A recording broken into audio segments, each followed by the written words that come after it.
नमस्कार, कार्यक्रममा स्वागत छ। म विष्णु बसौला।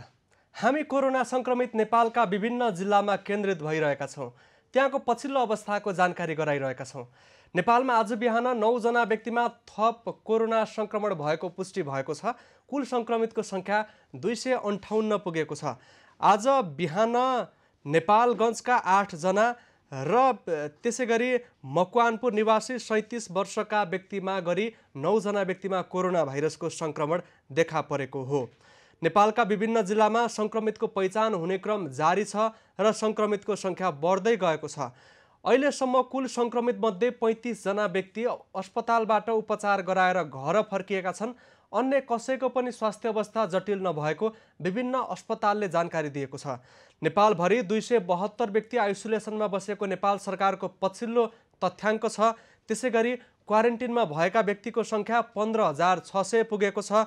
पीसीआर विधिबाट 22,673 व्यक्तिको परीक्षण भएको छ। आरडीटी विधिबाट 62,327 व्यक्तिको परीक्षण सकिएको छ। नेपालका विभिन्न जिल्लामा संक्रमितसँग सम्पर्कमा आएका व्यक्तिहरूको खोजी कार्य अगाडि बढाइएको छ र नमुना सङ्कलनको काम पनि धमाधम भइरहेको छ। काठमाडौँको टेकुमा रहेको राष्ट्रिय प्रयोगशाला सहित देशभरका विभिन्न प्रयोगशालाबाट कोरोना संक्रमित व्यक्तिको सम्पर्कमा आएका व्यक्तिको नमुना परीक्षणको काम भइरहेको छ र देशैभरिबाट करिब 3,000 व्यक्तिको नमुना एक दिनभित्र परीक्षण गर्न सक्ने गरी ल्याब निर्माण गरेको नेपाल सरकारले बताएको छ र नमुना सङ्कलनको लागि तालिम प्राप्त स्वास्थ्यकर्मीको टोली कोरोना संक्रमित जिल्लामा परिचालन गरिएको छ। काठमाडौँ उपत्यका सहित देशका करिब 25 जिल्लामा कोरोना संक्रमित देखा परेका छन्। भारतसँग सीमा जोडिएका क्षेत्रमा कोरोना संक्रमितको संख्या बढ्दै गएको छ। क्वारेन्टिनमा बसेका सबै व्यक्तिको परीक्षण गर्नका लागि माग भएको छ। जिल्लालाई अत्यावश्यक सामग्री नहुँदा परीक्षणका लागि नमुना सङ्कलन गर्नको लागि कठिनाई भइरहेको खबर आइरहेको छ। त्यसैगरी कपिलवस्तुमा कोरोना संक्रमितको संख्या बढ्दै गए पनि त्यहाँ राखेर उपचार गर्ने व्यवस्था भने छैन र त्यहाँ व्यवस्था गर्नको लागि विभिन्न तहमा छलफल हुँदा पनि जनशक्ति र पूर्वाधारको तयारी अहिले गर्न नसकिएकाले तत्काल व्यवस्था गर्न नसकिने त्यहाँको प्रशासनले बताएको छ र बुटोलमा भएको कोरोना विशेष अस्पतालमा पनि शय्या अभाव भएको जानकारी छ। त्यहाँ 200 शय्याको कोरोना विशेष अस्पताल निर्माण गर्ने तयारी गरिएको छ र पूर्वाधारको तयारीको लागि त्यहाँका विभिन्न किसिमका संयन्त्रहरू परिचालन गरिएको जानकारी आइरहेको छ। विभिन्न जिल्लामा कोरोना संक्रमितलाई राख्नको लागि मिल्ने अस्पताल छैन। प्रदेश नम्बर 2 मा वीरगञ्जमा भएको नारायणी उपक्षेत्रीय अस्पतालमा शय्या अभाव भएपछि व्यक्तिहरूलाई विद्यालयमा राख्न थालिएको छ। कोरोना संक्रमित व्यक्तिलाई विद्यालयमा राख्ने तयारी गरिएको छ र केही व्यक्तिलाई विद्यालयमा ल्याएर राखिएको छ। प्रदेश नम्बर 2 को जनकपुरमा भएको कोरोना विशेष अस्पतालमा व्यवस्थापन प्रभावकारी नभएको पाइएको छ। प्रदेश नम्बर 2 का केही जिल्लामा कोरोना संक्रमित भेटिँदा पनि राखेर उपचार गर्न सक्ने व्यवस्था छैन र त्यहाँ अस्पताल र बिरामी राखेर उपचार गर्न सक्ने व्यवस्था मिलाउनका लागि नागरिक तहबाट माग भएको छ र व्यवस्थापन गर्नको लागि विभिन्न तहलाई तयार हुनको लागि व्यवस्थापनको लागि जुट्नको लागि सम्पूर्ण संयन्त्र परिचालन गर्नको लागि माग गरिएको छ। सबैभन्दा धेरै कोरोना संक्रमित व्यक्ति प्रदेश नम्बर 2 र प्रदेश नम्बर 5 मा भेटिएको अवस्था छ। पछिल्लो समय भारतबाट विभिन्न सीमानाका हुँदै लुकीछिपी नेपाल प्रवेश गरेका व्यक्तिमा कोरोना भाइरसको संक्रमण देखा परेको छ र संक्रमितसँग सम्पर्कमा आएका व्यक्तिहरूको खोजी कार्य अगाडि बढाउनका लागि स्थानीय तहसँग जिल्लाको विपद व्यवस्थापन निकायले संवादको क्रम अगाडि बढाएको छ। जनस्वास्थ्य कार्यालयले परीक्षणको लागि नमुना सङ्कलनको काम गरिरहेको छ र पछिल्लो समय पीसीआर विधिबाट परीक्षण गर्नको लागि सरकारले तयारी गरेको बताइरहेको छ। परीक्षणको दायरा बढाउनका लागि सबै किसिमको तयारी गरेको बुझिएको छ। नेपालमा मङ्गलबार 57 जना व्यक्तिमा, बुधबार 26 जना व्यक्तिमा, बिहिबार हिजो 6 जना व्यक्तिमा थप कोरोना भाइरसको संक्रमण देखा परेको थियो। आज बिहानै 9 जना व्यक्तिमा कोरोना भाइरसको संक्रमण पुष्टि भएको नेपाल सरकारको स्वास्थ्य मन्त्रालयले विज्ञप्तिबाट जानकारी दिएको छ। आज बिहान नेपालगञ्जको राप्तीपारीको नरैनापुर गाउँपालिकाका 8 जना व्यक्तिमा कोरोना भाइरसको संक्रमण देखा परेको थियो र त्यसैगरी मकवानपुरका 37 वर्षका व्यक्तिमा पनि कोरोना भाइरसको संक्रमण देखा परेको थियो। र सङ्क्रमितसँग सम्पर्कमा आएका व्यक्तिहरूको खोजी कार्य अगाडि बढाउनका लागि नेपालगञ्जका जनस्वास्थ्य कार्यालयले टोली परिचालन गरेको जानकारी आएको छ र जिल्लाभित्र परीक्षणका लागि भेरी अस्पतालमा व्यवस्था मिलाइएको छ। तालिम प्राप्त जनशक्ति त्यहाँ भएको र नमुना परीक्षणका लागि मेसिन समेत उपलब्ध भएको जानकारी छ। वैशाख 7 गते मेसिन जडान गरिएपछि नेपालगञ्जबाट धमाधम परीक्षणको काम भइरहेको छ। हामीले विभिन्न ठाउँको पछिल्लो अवस्थाको जानकारी लिइरहेका छौँ। आज बिहान मात्रै 8 जना कोरोना सङ्क्रमित भेटिएका बाँकेको नैनापुर गाउँपालिकाका अध्यक्ष इस्तियाक अहमद शाह यति बेला हामीसँग सम्पर्कमा रहनु भएको छ। यहाँलाई स्वागत छ। धन्यवाद। यहाँको गाउँपालिकामा आज बिहान 8 जना व्यक्तिमा कोरोना सङ्क्रमण पुष्टि भएको खबर आयो। उहाँहरूको यात्रा विवरण के देखिन्छ, उहाँहरू यसअघि कहाँ बसिरहनु भएको थियो, यो विषयमा जानकारी गराइदिनुहोस् न। हजुर, यो इन्डियाबाट 2 दिन अगाडि आएको हो। हामीले उनको क्वारेन्टाइनमा सोचेर लागेको थियो अनि फेरि 2 दिन अगाडि आएपछि तुरन्तै जाँच गराउनु भयो। जाँच गराएपछि आज थाहा भएछ कि उहाँलाई पोजिटिभ निस्केछ, जो हाम्रो लागि एकदम धेरै दुःखको कुरा हो। उहाँहरू 2 दिन अगाडि आउने बित्तिकै यहाँहरूले नमुना सङ्कलन गरेर परीक्षणका लागि पठाउनु भयो। उहाँहरूमा केही लक्षणहरू पनि देखा परेको थियो? पहिला देखा त कुछ केटामा फिभर थियो पहिलाको, मतलब 5-6 जना केटा थियो। अनि त्यो पैदल हिँडेर आएको थियो, त मलाई लाग्यो कि हिँडेपछि 4-5 दिन पैदल हिँडेको थियो बेचाराहरू, त्यस कारण फिभर आयो होला। अब जाँच पछि 1 नम्बर वार्डको एउटा केटा अनि 3 नम्बरको एउटा केटा अनि फेरि 5 नम्बरको 5वटा केटा अनि 6 नम्बरको एउटा केटा, 8 जना भयो। अब हाम्रो लागि मलाई लाग्छ कि नरेन्द्रपुरको लागि धेरै च्यालेन्ज हो, मेरो लागि पनि हो, यो समाजको लागि पनि हो। अहिले दुःखद घडीमा अब सरकारले एकदम ध्यान दिनुपर्छ, जुन सरकारले ध्यान दिइरहेको छैन मलाई लाग्छ। एउटा एम्बुलेन्सको लागि मैले सिडिओ साहबसँग भने उहाँले भन्नुहुन्छ भाडा दिनुपर्छ, अनि ठिक छ म भाडा दिन्छु, तपाईँ तुरन्त काम गराउनुहोस्। यस्तो छ अवस्था। यो कमसेकम केन्द्र सरकार 5 नम्बर हाम्रो प्रदेश सरकार कमसेकम यो तो एकदम ध्यान जरुरी छ कि ऐसे यस्तो अवस्थामा तत्कालीन निर्णय लिनुपर्छ, के गर्नुपर्छ। एउटा स्थानीय सरकारले के गर्नु, मतलब हामीले त बजेट काटेर आफ्नो काम चलाइरहेछौँ। अहिले 500 जना हामीसँग आइसक्यो, ठाउँ पनि छैन। मलाई लाग्छ सेनाको पनि आवश्यकता छ यहाँ सेना सञ्चालनको लागि अहिले अवस्थामा। अब यहाँहरूको स्थानीय तहका यसको संक्रमण देखा पर्यो, ती संक्रमितहरूलाई यहाँहरूले कहाँ राखिरहनु भएको थियो, कसरी व्यवस्था गरिरहनु भएको थियो र संक्रमित भेटिएका ठाउँमा कति जति व्यक्तिहरू भारतबाट आएको र यो अहिले पछिल्लो समय संक्रमित देखिएका व्यक्तिसँग कति जति व्यक्ति सम्पर्कमा आएको यहाँहरूसँग पछिल्लो तथ्याङ्क छ? हामीले यहाँ पे 11 ठाउँमा स्कुलमा सबैलाई व्यवस्थित गरेको थियो। वार्ड नम्बर 5 मा एउटा स्कुल दिपेन्द्र छ, त्यहाँ राखेको थियो हामी। तीबाट इन्फर्मेसन आयो कि बच्चाहरूको फिभर छ, अनि फिभर भयो तत्कालै हामीले इन्फर्मेसन गरे, वहाँ आएर जाँच गरेको। सबै ठाउँमा तो स्थिति नर्मल छ, अहिले देखिरहेछ। अब बच्चा यताउता कहीँ लाग्यो होला त बढ्न पनि सक्छ। त्यस कारण मलाई लाग्छ कि अहिलेको अवस्थामा तत्कालै सरकारबाट मेरो अनुरोध छ कि कमसेकम यहाँको लागि विशेष यहाँको मान्छे पढे लेखेको छैन यति। मसँग धेरै लोड छ, म दिन रात लागिरहेछु, राति 3 बजे सुतेको मैले। आज बिहान मेरो पनि मतलब धेरै प्रेसर थियो, बीपी धेरै हाई भइदियो। त्यसकारण मलाई लाग्छ कि अब यसमा सरकारको धेरै आवश्यकता छ कि नरेन्द्रपुर गाउँपालिकाको लागि विशेष ध्यान राख्नुपर्छ। अध्यक्षज्यू, यहाँहरूको अनुमानमा यहाँहरूसँग प्राप्त तथ्याङ्क जानकारी अनुसार त्यहाँ कोरोना संक्रमितसँग कति जति व्यक्ति सम्पर्कमा रहेको हुन सक्नुहुन्छ? मलाई लाग्छ कि अगर यो जुन ठाउँमा केटाहरू बसे थियो, अहिले सुन्नमा आएको थियो कि 1-2 कोटा यता पनि गएको थियो, अर्को ठाउँमा सारेको हो। उहाँलाई त थाहै छैन कि मलाई के भएछ। तो उहाँहरूको ठाउँमा गएपछि 1-2 केटासँग भेटेपछि लाग्नु हुन सक्छ। त्यसकारण मलाई लाग्छ कि अहिले तत्कालै जाँच गर्नेवाला मसिन के भन्छ त्यसलाई पीसीआर टेस्टिङको लागि तत्कालै आजै हुनुपर्छ। यो क्लियर भएपछि कमसेकम हामी सुरक्षित हुन्छौँ, अरू जुन केटा आएछ त्यो पनि सुरक्षित हुन्छ। यहाँको गाउँपालिकाको वडा नम्बर 1, वडा नम्बर 3 र वडा नम्बर 5 का 8 जना व्यक्तिमा संक्रमण देखा पर्यो। भारतबाट आएका व्यक्तिहरू अब यहाँको स्थानीय तहभित्र कतिजना रहनु भएको छ र यहाँहरूले व्यवस्थापन चाहिँ उहाँहरूलाई कसरी गरिरहनु भएको छ?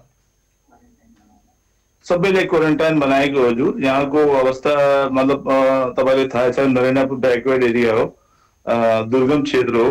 पनि मैले जति प्रयास गर्न सक्छु गरेका हुँ। अनि सबैजना स्कुल छ हाम्रो, त्यसैमा हामीले व्यवस्था गरिराखेको छु।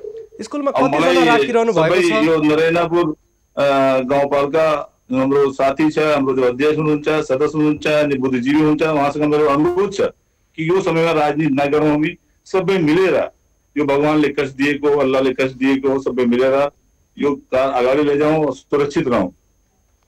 अध्यक्षज्यू, यहाँको क्षेत्रमा पूर्वाधारको पनि अभाव भएको बताउनु भयो।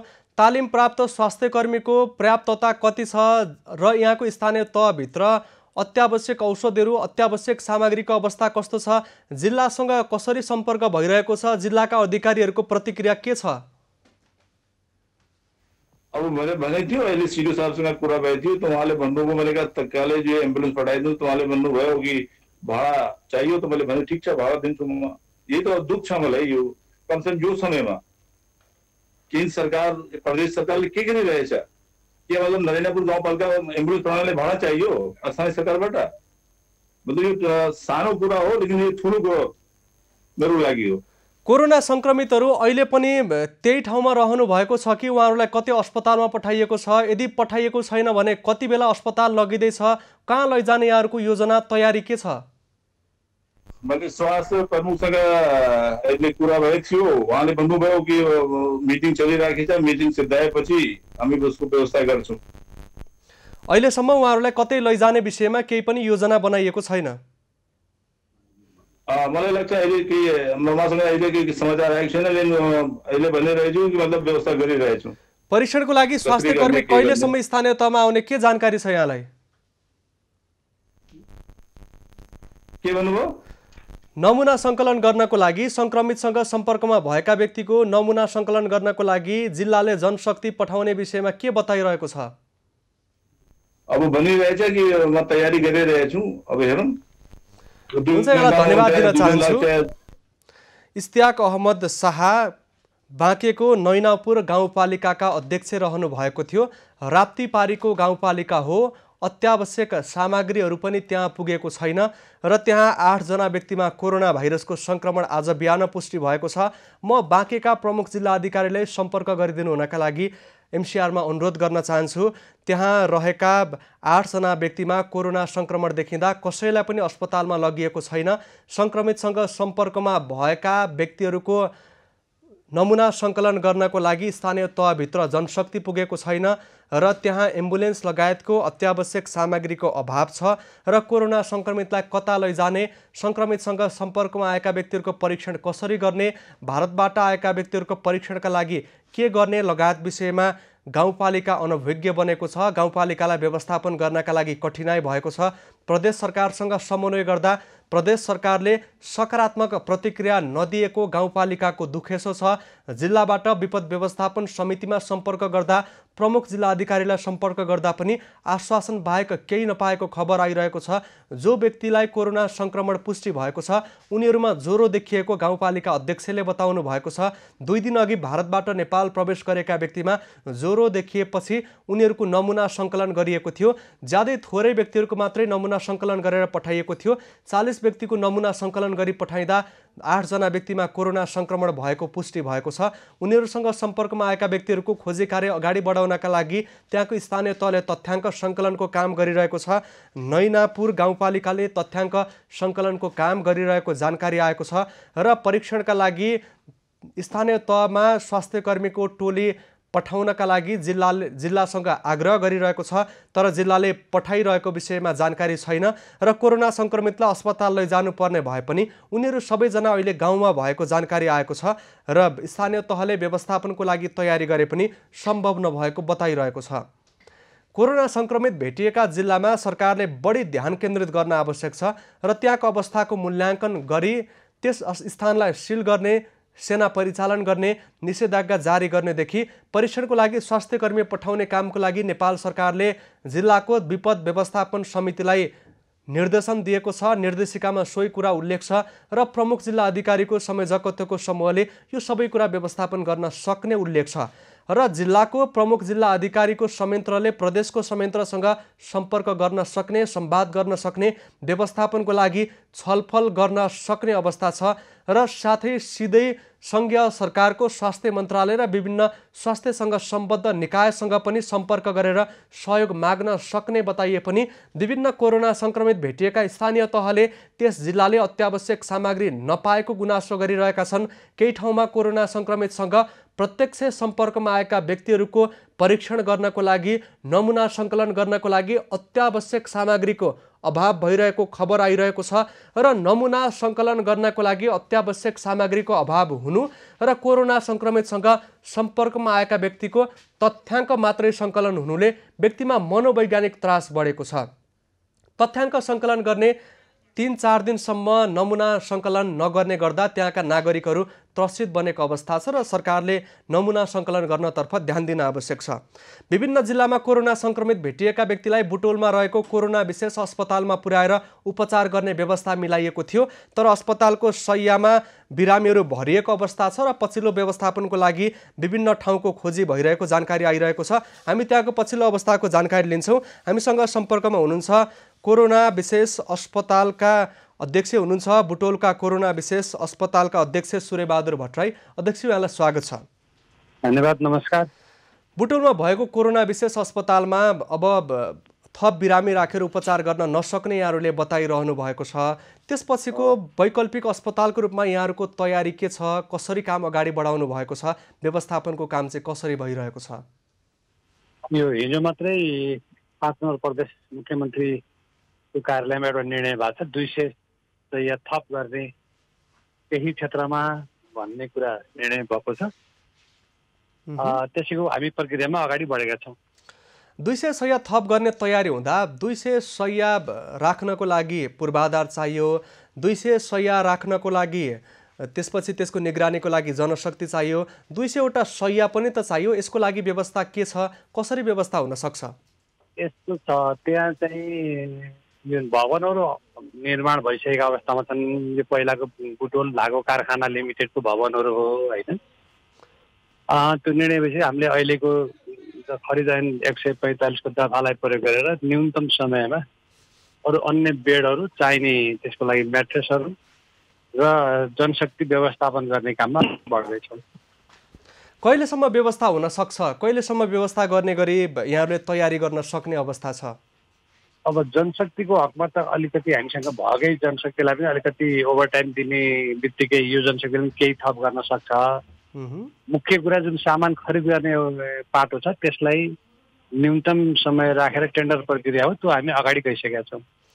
भएको जनशक्तिले अब कोरोना सङ्क्रमित थप देखिन सक्ने अवस्था आए, 200वटा शय्यामा नै कोरोना सङ्क्रमित भरिने अवस्था आए, निगरानी गर्न सक्ने अवस्था छ, व्यवस्थापन गर्न सकिन्छ? त्यसमा प्राविधिक जनशक्तितर्फ अन्य अस्पताल, अन्य सरकारी अस्पतालहरू जहाँ कोभिडको म्यानेजमेन्ट छैन त्यहाँका कन्सल्टेन्ट डक्टरलाई हामीले यहाँ ल्याउनु पर्ने हुन्छ र निजी अस्पतालबाट पनि त्यस्ता कन्सल्टेन्ट डाक्टरलाई चाहिँ हामीले यो विशेष कोरोना अस्पतालमा ल्याउनु पर्ने हुन्छ। निजी अस्पतालका चिकित्सकहरूको, व्यवस्थापकहरूको यहाँहरूसँग संवाद हुँदाखेरिको प्रतिक्रिया कस्तो छ? उहाँहरूको सहयोग आउन सक्ने यहाँको अपेक्षा मात्रै हो कि उहाँहरूले प्रतिबद्धतालाई जनाउनु भएको? यसअघि हामी एउटा उहाँहरूसँग बैठक बसिसकेका थियौँ। उहाँहरूले यो धेरै ठाउँमा कोभिड म्यानेजमेन्ट गर्नुभन्दा एक ठाउँमा गरेर उपयुक्त हुन्छ र त्यसका लागि आवश्यक पर्ने जनशक्ति आफूले भ्याएसम्म हामी दिन्छौँ भनेर प्रतिबद्धता जाहेर गरिसक्नु भएको छ। अब कोरोना विशेष अस्पतालको वैकल्पिक स्थानको रूपमा यहाँहरूले प्रस्ताव गर्नुभएका ठाउँ चाहिँ कहाँ कहाँ हो? बुटोल धागो कारखाना।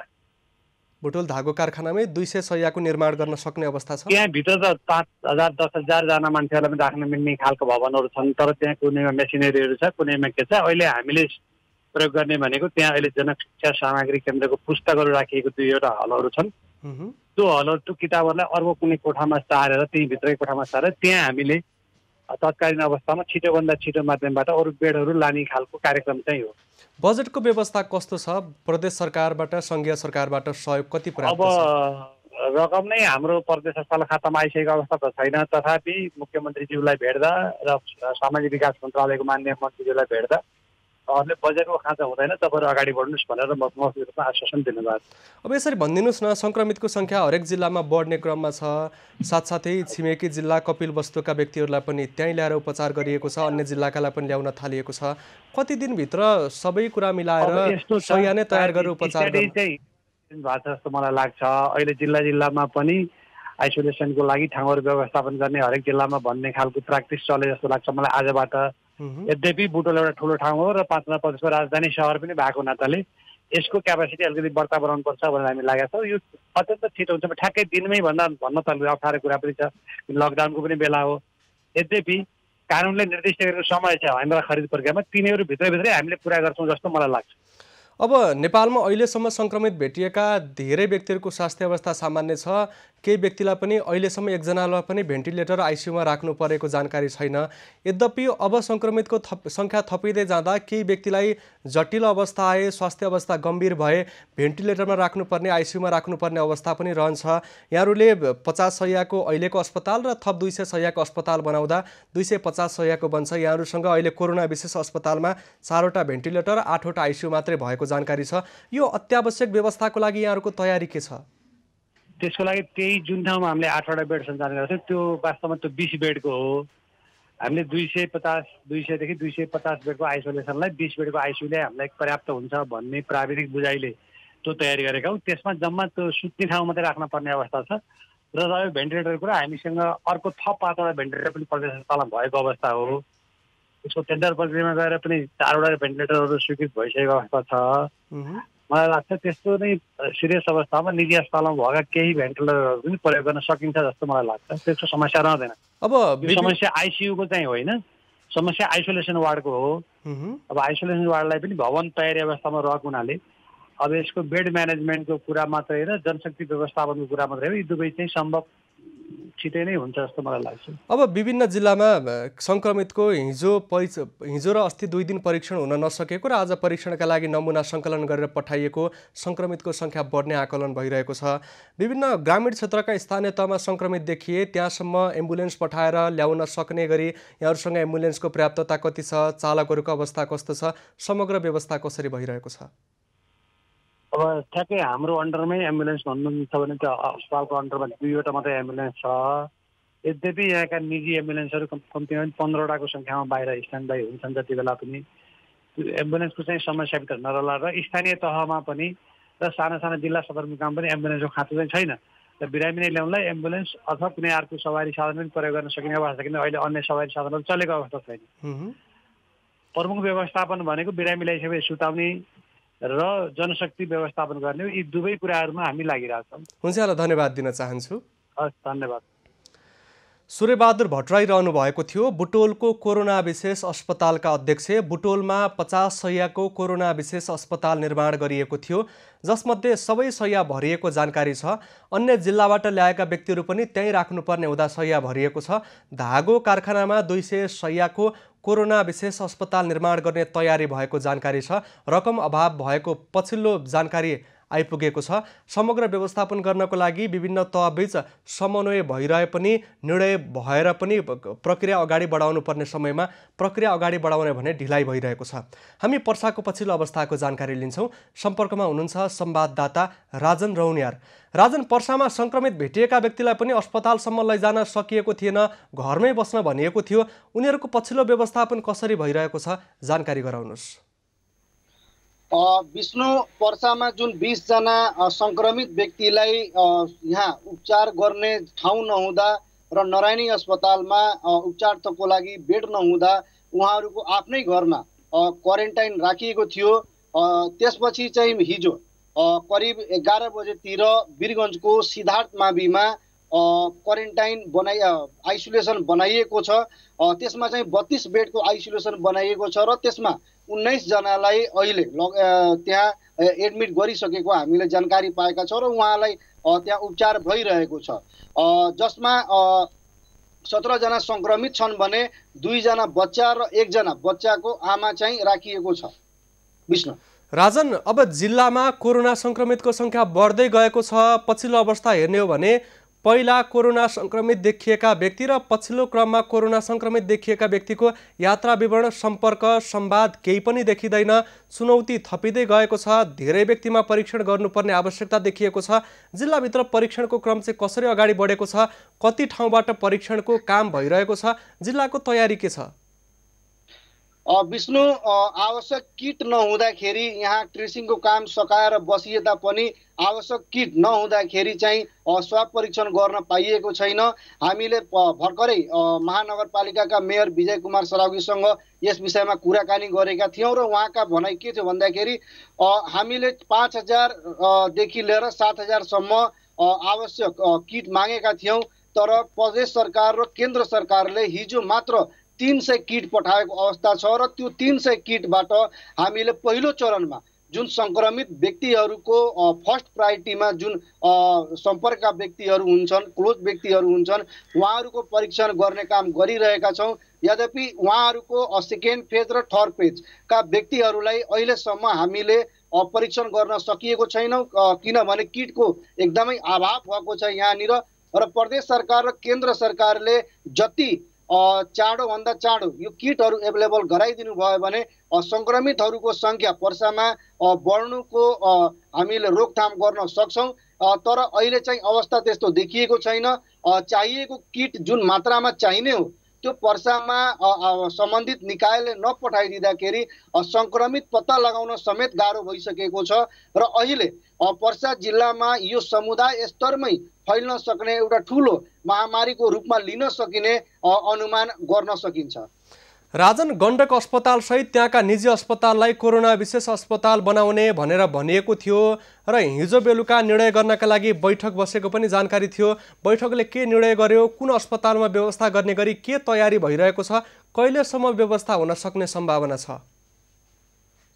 विष्णु, हिजो सुरक्षा समितिको बैठक बसेको थियो र त्यो सुरक्षा समितिको बैठकमा 2-3 वटा महत्त्वपूर्ण निर्णयहरू गरेको छ। जस्तै पहिलो नम्बरमा जुन हामीले केही दिन पहिला सुनेका थियौँ, नारायणी अस्पतालबाट संक्रमित 2 जना व्यक्ति शौचालयको भेन्टिलेटर तोडेर फरार भएका थिए र यो घटना फेरि नदोहोरियोस् भन्ने उद्देश्यका साथ हिजो बैठकमा सबभन्दा पहिलो बुँदामा यही निर्णय गरिएको छ कि आइन्दा अब कुनै पनि व्यक्ति आइसोलेसन वा क्वारेन्टाइनबाट यदि भाग्ने प्रयास गर्छ भने त्यहाँ यहाँका सुरक्षा कर्मीहरूलाई पूर्ण अधिकार दिएको छ उहाँहरूमाथि गोली समेत प्रहार गर्नको लागि।